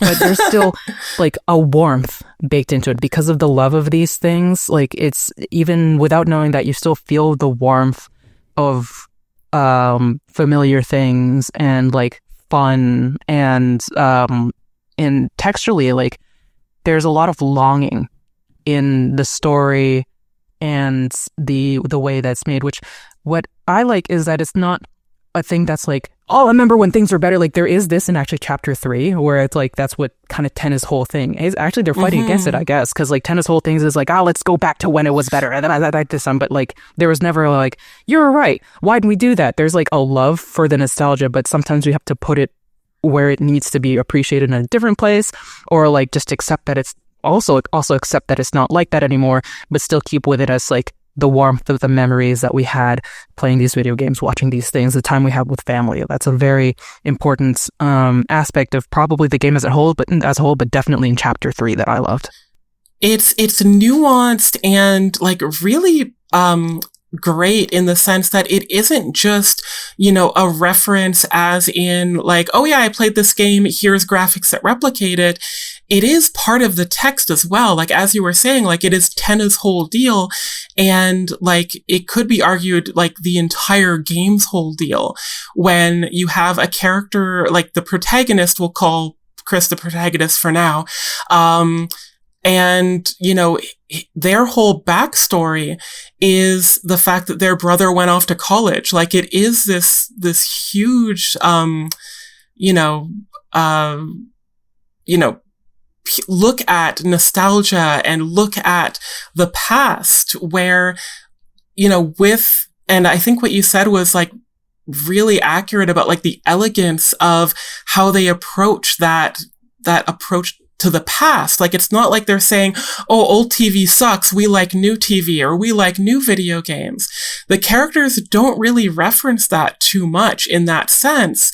It's more like, oh, we need to get on with our adventure. It's not, we need to play the Xbox, 720. Like it's, and, Tenna's eventual, end point of when he's given to probably Mettaton, is Susie's dialogue of, look, we have this TV, it's pretty old, the colors don't work right, we don't really know why you would want it, but we're trying to find him a home. And the owner, like probably Mettaton, is like, oh, you're saying him, that's really cute, your TV has a name. Tenna, oh, like antenna, that's cute. Yeah, bring it over, I'll have a look. No, yeah, I think I'll take this TV. And having that sort of warm relationship with inanimate objects, which, definitely, spoiler alert, is a lot of these characters. Most of the Dark World characters are inanimate objects, if not all of them, which, it is like a lot of memory-based stuff, a lot of imagination, the value of like social connections with inanimate objects of like, yeah, an old computer isn't of value on its own, but the memories we have of, our friends looking over that old computer and looking up Animutations and Homestar Runner, like that's where the value of that physical object is. And I find this way, like I have, my old Earthbound cartridge that I don't know if it works. I don't know if it's probably real, but because I got through it and apparently there's copyright protections on it, but I got it at a flea market. So it could be fake, but I don't care. Like one of these days I'm going to frame it. Same as my old, like faded Pokemon Blue cartridge. And, I guess that means in my Dark World, there'll be a Starman and a Blastoise that I have to deal with. But yeah, it's incredible in so many ways. To sort of like bring an end to this particular thread that we're going on, to bring it to chapter 4 before we jump to a different sort of aspect of the game, Yeah, it's very interesting how in chapter 4 we still have that aspects of like, you know, these objects and these things that keep us warm and like that we love, but bring it into a tiny different setting, and also interestingly bringing it to those who have passed away, which I did not expect them to go after at all, but yet they did. And like there is an interesting way where there's like a way that they talk about grief in this without making it like the normal way. You would think that like it's something that like talks about how objects and past things, like, you know, can remind you of somebody and like bring you grief in that memory, but also bring you solace. We kind of get a fresh grief in a way where learning that something never was. I don't know like how to go after this, but like somebody's sentimentality over a past loved one brings something back, and then we get to feel that warmth from that memory again, as if like the person never passed, but then we learn that that person is gone. And then, but even though the protagonists don't have that connection, which is like pretty cool, like the connection, yeah, like, just in that self, it gives them that way to see not only the warmth that the person had, but also the grief from learning, like completely out of nowhere. Which is kind of like media, right? Like it's like people, like I had a student who was like obsessed with James Dean, and you know, she'll never get to meet James Dean, and a little bit different in this sense because it is like, you know, Susie was meeting a real memory of this person, which is fantastic. And like, I think, you know, that scene to me, like if I ever, you know, am lucky enough to meet Toby Fox, like that scene with that discovery is an incredibly powerful moment to me. Like it resonates the same way as Photoshop Flowey resonated. Yes. And the same way that a dance scene in Mother One resonated. Like it was shocking. It was, I mean, Photoshop Flowey isn't quiet, but it's profound and it's emotional, but it also has those like lore implications, because the idea of like Chris as an identity, like what they are, who they are, is one of the core mysteries of the series. And that moment is one of the few pivotal moments where Chris moves without controller input. So that is the character of Chris. I know this will mean nothing to Zoe and people who do not play Deltarune, but the character of Chris was freaked out when they realized what the dust meant. Not the player, Susie eventually figures it out, but considering like Chris's morality is ambiguous throughout the entire game, the fact that they have that reaction is like, oh, what does this mean as far as like, you know, humans' hearts in this world? If we are acting as a human's heart or soul, how and why did Chris react in a compassionate or freaked out way if we are supposed to be representing that power source or that driving force? Like that scene is, you know, and we jumped to chapter 4, but that scene, I think, is sort of the highlight, to me at least, of maybe even 1, 2, 4. Yeah, and lastly on this sort of thing, like we not only talk about like the objects and things of the memories, but we talk about how legends are also something that people bring to life in their own way, and the meaning behind them can affect the future and is sort of like a through line in of themselves. Like we have the things of our nostalgia and everything that we take with us that we give warmth and give life, but sometimes even stories, even though they're not necessarily tangible, have a life on their own. And I think it's going to be like maybe the main theme of like, even though these ideas and legends and stories have had like a big past and like a big effect on the present, how much are we willing to let that affect the future? Will we let that affect the future? And like, how do we make the decisions that we are not going to? Right? Like, can we even affect things? Yeah. Should we? Like, there's so many, you know, elements to that. So I just want to jump in and say that we are coming up on time for the podcast, so I can give you about 5-10 minutes to talk about chapter 4, and maybe hopefully tie it into a little bit and discuss a little bit of the queerness in it as well. And then we'll have about 5 minutes or so for Queer Game of the Week at the end. Okay. Sounds good. Yeah, we kind of got a bit there, but this has been, I think, the chapter, is it chapter 3, what we get to go to Noel's house, or chapter 4? Because, like, the interstitial it's 4. sort of, okay, yeah. So I guess, like, 4 has been, like, the queerest and the most overtly queer part so far, because we get to develop the folks between Susie and Noel and their kind of budding relationship that I hope takes off. But, like, yeah, they're so cute.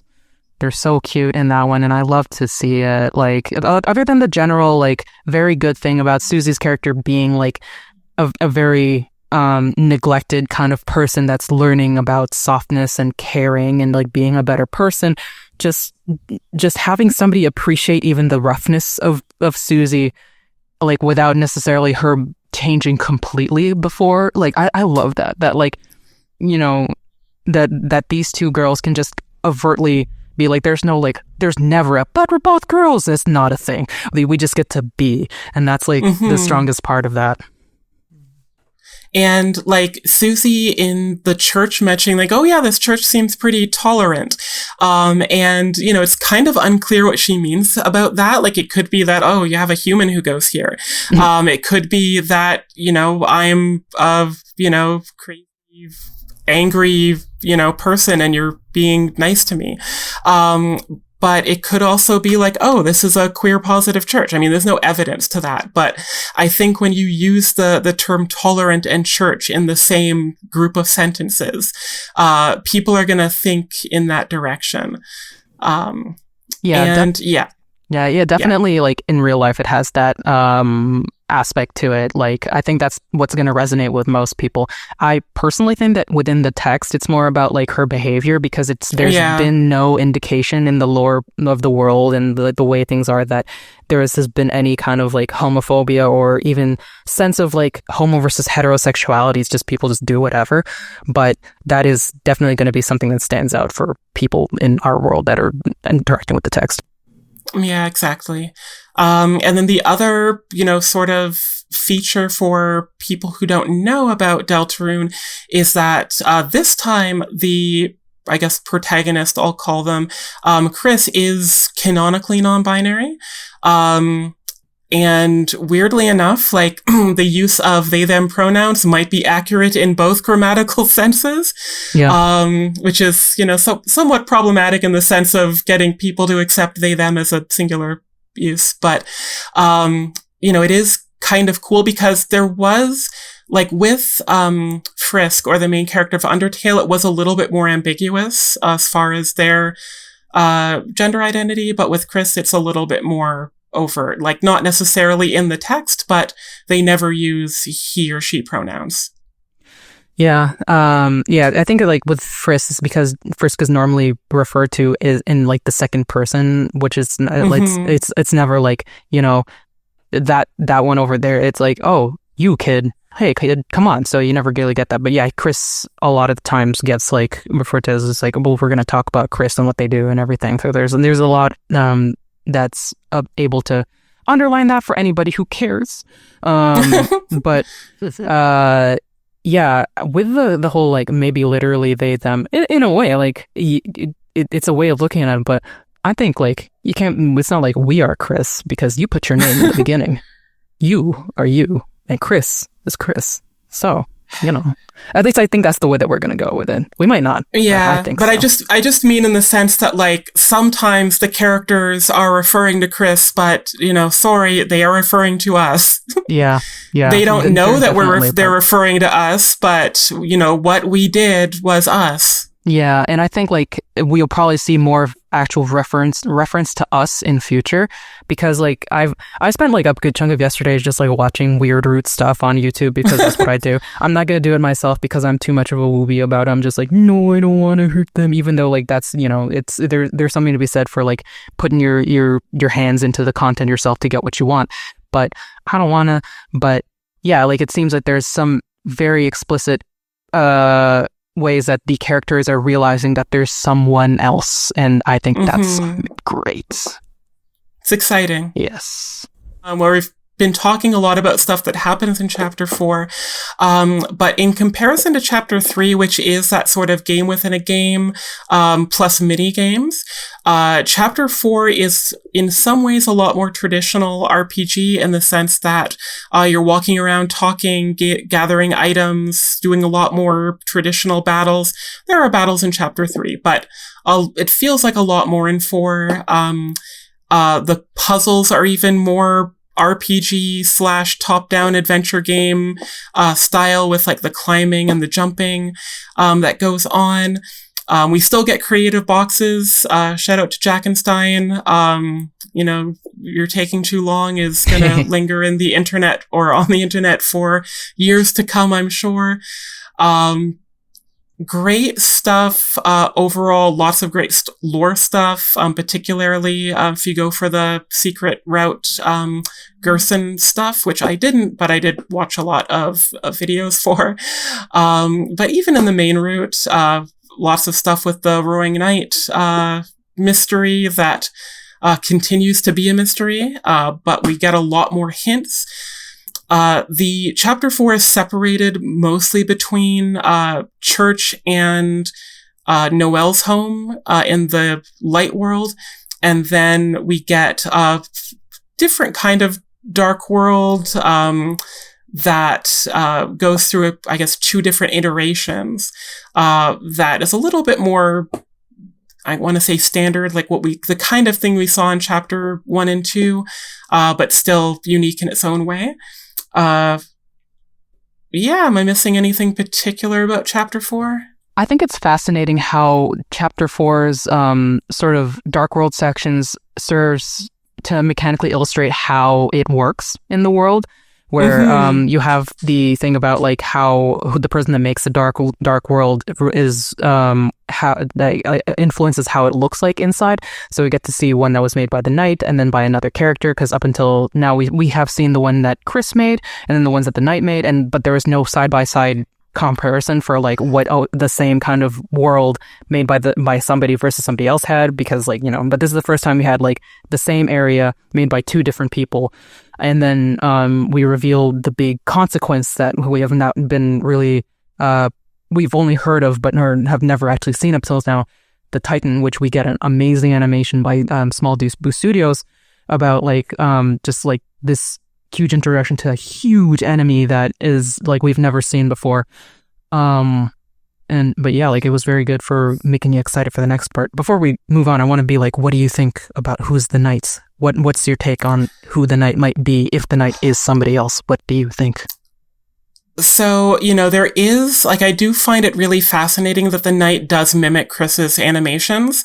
I am intrigued by that theory and that observation.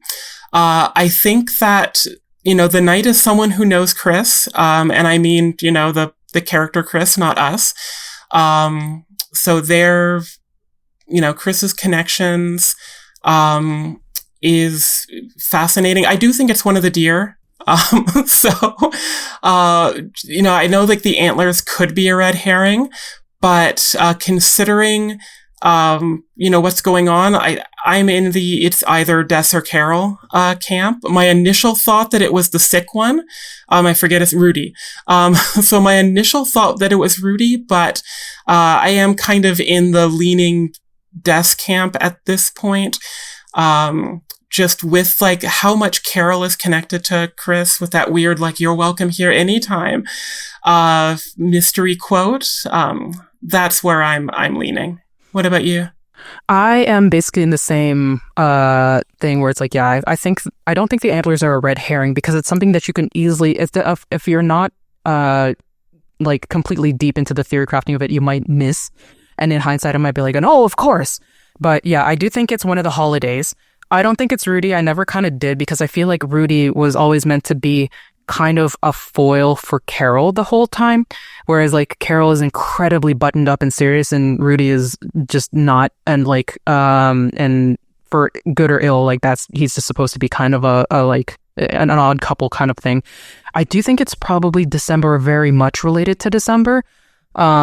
I think I've seen a theory that like the look of the knight in the armor is related to maybe an edgy drawing that December has made because she's like this, this teenage edgelord, which is why Noelle takes to Susie very much, because she's almost a reflection of this beloved sister that she lost.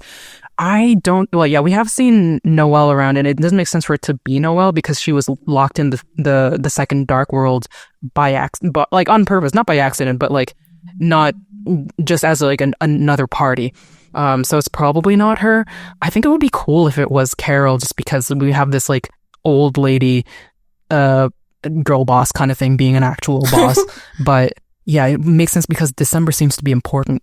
The other main theory that I've seen, main theory kind of axis that I've seen going around is like, is the girl from the prophecy really Susie? Or is it supposed to be December? Is it supposed to be Noelle? Who is it? And then there's a whole, like, what's the end of the prophecy, which is obviously going to be dangled over our heads for however long. I do, like, what you just said made me, like, because with Gerson's storyline here, the possibility that, the knight is, something in between living and dead is a interesting possibility. Like the fact that we are intentionally not allowed to see the knight in the light world is fascinating. Yeah. Like that was intentionally hidden from us versus like, we've seen now at this point, even, Undyne's dark world and light world forms. The knight is a character who we know can exist in both places, or we presume can exist in both places, but we haven't seen what they look like in the light world. So I think that is a factor. And I really like, this is a tangent that we definitely don't have time to go on, but I am tired of hearing about Gaster. I get that. I'll also welcome him coming in, but I'm also a little bit like, that was an Undertale thing. Something I didn't consider until like you brought up, which like I wasn't a new thing that was like, oh yeah, we didn't get seen, but like it introduces the ability for there to be an accomplice to the knight. Whereas like if the knight is actually a darkener, like assuming they would have to be able to, they would have to be an object in the light world. If there was somebody consistently waiting to pick up that object and run with it, and also the hostages that have to deal with the dark that the knight takes, then that could be more towards the Death is the Night with Carol working as like an accomplice kind of thing. I don't know. But yeah, we've talked about or an evil papyrus. Oh. Well, I hate to cut off the discussion, but the podcast does have a 2-hour runtime, so we're going to move on to Queer Game of the Week.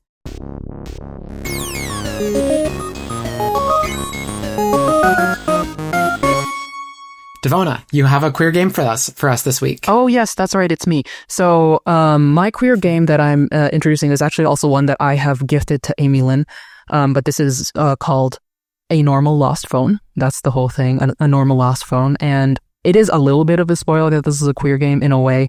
But like I'm pretty sure that the developers and part of the one of the studios is queer. Like the developer is Accidental Queens, which seems like a queer name in of itself, which is a developer from the south of France. And is published. It has the tag on Steam, by the way. Sorry, so it's not a spoiler. Yeah. Oh, okay. It has the LGBTQ+ tag on Steam. Okay, wonderful. Okay, but yeah, published by PID Games and Dear Villagers, and I'm pretty sure Dear Villagers is a general queer developer because their logo has a rainbow in it, and I'm pretty sure Villagers is like the gay village as it is. One thing in their mission and values, they talk about like being a unique place to be safe haven for people who feel outside of the status quo. And even though they don't explicitly say like for queer people, probably because they don't want to like pigeonhole into that because they want to be inclusive of everyone, it definitely strikes as queer to me. But it is a queer game, mostly about the changes in identity that a person can go through and the different struggles that happen, that come through when somebody is thinking about that. And it's sort of, how do I say it? It communicates this through you being somebody who's snooping through a phone that you found on the side of the street. And like I think it assumes that you're doing this to try to find who to give it back to. But then like things keep unfolding and you're like, oh, I gotta figure out until the end where you find out who this is and their struggles, and then it make your decision as to what to do with this phone. but it's great. It's very short. If I search it up, a normal lost phone, because I think I beat it in one day. I don't think I took not one day, but like one stream, which is like 3 hours typical for me. It says on how long to beat. It's 1.5 hours, no matter what, because you can't. There's nothing. This is a game where there's nothing hidden, and you basically have to discover everything that there is about it in the normal process of playing the game. So it's about 1.5 hours, longer or shorter depending on who you are and what you do. But very interesting title, very heartfelt story. Love seeing this kind of like story which communicates aspects of the queer experience. And yeah, I think a lot of people who love reading more than gameplay itself would like this, because it is more of a visual novel-esque simulator. There's really much of a strategy or challenge game to it. But definitely check it out if you wanna hear a queer story in the framework of snooping around on somebody else's stuff. It's currently part of the Steam Summer Sale, actually. Yes, it is. And which is not going to be for too much longer, but it is like right now in Canadian price, like less than $1. So it's like, it's already a cheap game anyway. Like it's regularly $3.29. So even at full price, you've already sold me on it. Like I would pay the $4 for this. Yeah. There is also a spiritual sequel to it by the same developers and stuff, but like it's one of those things where it's not really following up on the story. It's just another one. I have not played that one, but I am interested in picking it up, so I should probably look at how much it is now. And what's that other one called? It's a normal Lost Phone 2. Okay. Or Another Lost Phone, Laura's Story. Sorry, I can see it now. This is also on sale for less than $1 and is also normally $3.29. So I have no excuse. Yeah, that's a pretty good deal for two really great games. Queer games too, so like no excuse not to support queer devs, queer stories.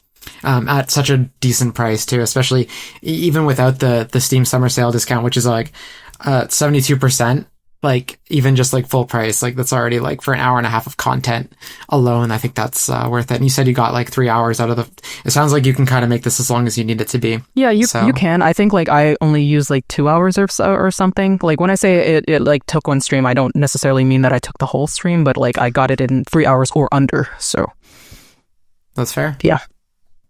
Amy-Lynn, did you say you've played this as well, or? It is currently downloaded on my real phone, and my real computer. Weirdly enough, completely unrelated to this podcast, I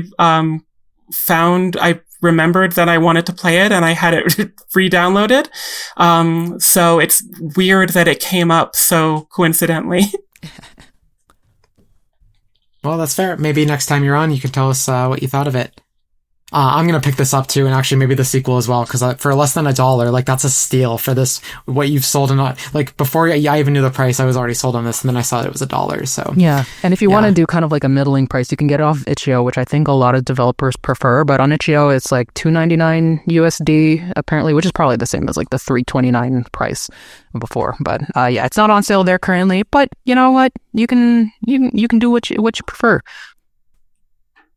Yeah, I think definitely support on itch if you can. I prefer to have everything through my Steam because I play through my Steam Deck, so I prefer to have everything just through my Steam account for simplicity's sake. But I do agree that like if you could support on a platform that doesn't take anything off the top, I don't know how much itch takes off the top, if at all. But I think for Steam is 10%, and then for all the consoles it's 30%. So yeah, and it's often because the developers are very kind of like left-leaning. It tends to be in a lot of bundles. Like I got this one in the bundle for racial justice and equality from like 5 years ago. And so if there's another one, there was a pro-Palestine bundle, which I probably was part of.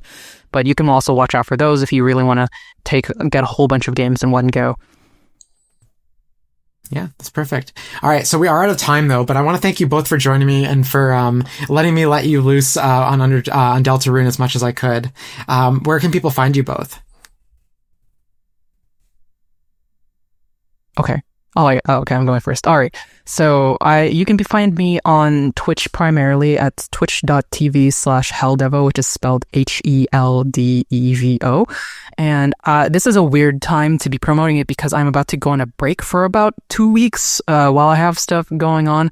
But I will be streaming I don't know when this is going to come out, but tomorrow from today, no, not tomorrow, like Monday, the July 7th as my next one, and I think probably Thursday as my final one before the break. But then I'll be back again on the 28th of July with, I think that's going to be my stream anniversary. I think my affiliate anniversary, either that one or the next one would be Thursday or Friday. I think it's going to be the Monday, the stream anniversary, and that one, my plan for that is to do some really, really old retro CD-ROM games from like the Windows XP era. So I'm kind of excited for that. But until then, I'm going to be trying to do the optional bosses in Deltarune. And otherwise, I'm on Blue Sky under Heldevo, Helldevo, which I try to get when I can, but not always. And Heldevo, Helldevo at tumblr.com.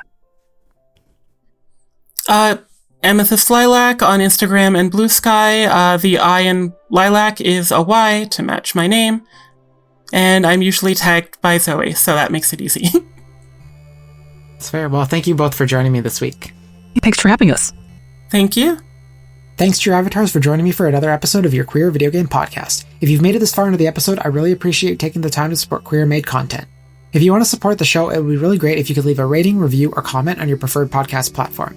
I welcome you to check out the website trueavatarspodcast.com, all one word. That's trueavatarspodcast.com. You can also find the show on Blue Sky, Threads, and YouTube under the handle @trueavatars, all one word, and on Instagram under trueavatars. Importantly, if you or anyone you know is queer and involved with video games in some way, please don't be shy. I would love to hear from more queer voices in video games. Your voice is unique and valid and worth sharing with the world. And if you don't want to be on the show or know anyone who's interested, but you know about a cool queer video game or a games industry story that's queer related, please let me know. The show's official email is trueavatars.podcast@gmail.com. That's trueavatars.podcast@gmail.com. You can also feel free to reach out via the website or the aforementioned social media pages. Things are tough out there, and queer people need to stick together when we can. Bye, True Avatars. Thank you so much for listening, and I look forward to speaking with you all again next week. Take care and stay safe.